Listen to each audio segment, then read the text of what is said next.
Hi there, the story ninjas in the house. Listening ninjas, go and gather them all around.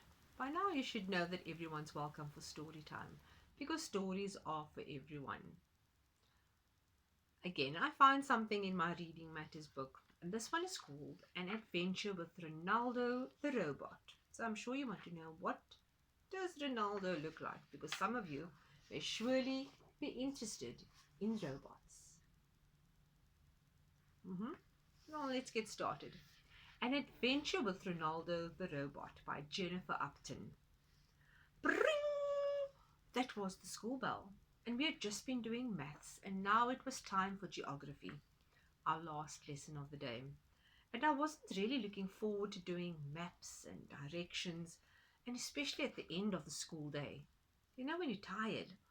And at the end of school, I was still picking and packing up when all the other kids had gone out. Sounds like my Gemma, last person in the class. And the teacher said that I must lock the door when I was finished. And just as I was going out of the classroom, I heard someone say, "Psst! Hey you! Come here!" I looked around the classroom. All seemed fine, although one of the robots at the back of the room looked strange. A boy in my class, Gareth, had made that robot, and it was an extremely nice one. He had spray painted it silver, and it couldn't have been any bigger than a matchbox, which is about, what, probably that big. Then, to my surprise, it moved and it hopped off the shelf. And it came running towards me. I couldn't have been more surprised if I saw my dog fly. And so I asked, "What's your name?" "My name's Renaldo, the super clever robot," said the robot, "and you must get me out of here." "What do you mean?" I asked. I mean that you must take me to your home and save me from Simon, the horrible boy in the class, who wants me to do all his homework. Simon is a rough, horrible bully. He hangs around with a group of kids that are just as uncouth as him. No one goes near him. "And what about Gareth?" I said. "What about him?" said Ronaldo. "I mean, what if he finds that you are gone?" "He really couldn't care less about me," said Ronaldo. "Well, tomorrow you should admire me a lot. Gareth will probably give me to you." I took Ronaldo's advice, and sure as anything, Gareth gave Ronaldo to me. And as I was walking home, Ronaldo said, "Lynn, please call me Rennie." Ronaldo sounds so, I think it sounds so formal, like so serious.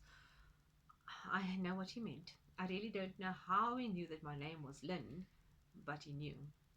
Well, the next day at school, I saw that Simon was looking around for Rennie. Simon obviously knew that Rennie wasn't a normal robot.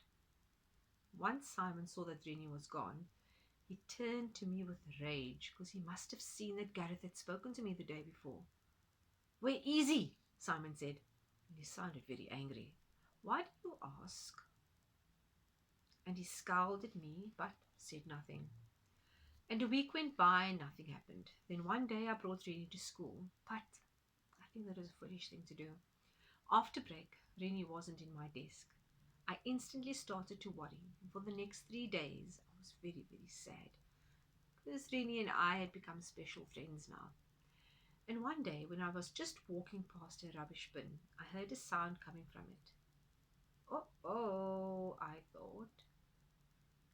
First a robot, and now a bin that talks. Where would this ever end? And the sound came again in a muffled, low-pitched groan. My heart started racing. Could it be? I opened the bin and dug into it. I didn't care about the banana peels and the dirt inside. Then I saw something wonderful. Yes, it was Rennie. "Rennie?" I shouted. "Len!" he shouted. "I'm so glad that you found me. Simon threw me in here because I wouldn't work for him." I couldn't have been more happy. I was ecstatic at that moment. And so a little bit about Jennifer. Remember I said the story was written by Jennifer Upton? Jennifer Upton is a little girl who attends a primary school in Durban. And she wrote the story when she was about 10 years old. and her favorite subject is English. And she says, I love writing stories and using my imagination to write. And I think that my love of reading helps me to write stories. Jennifer also loves the sport and plays piano. And isn't that some inspiration for you and I to think up our own stories too? Now, if you could perhaps write a story, what would your story be about? So until next time, girls and boys, be thinking of ideas for a wonderful story. Goodbye.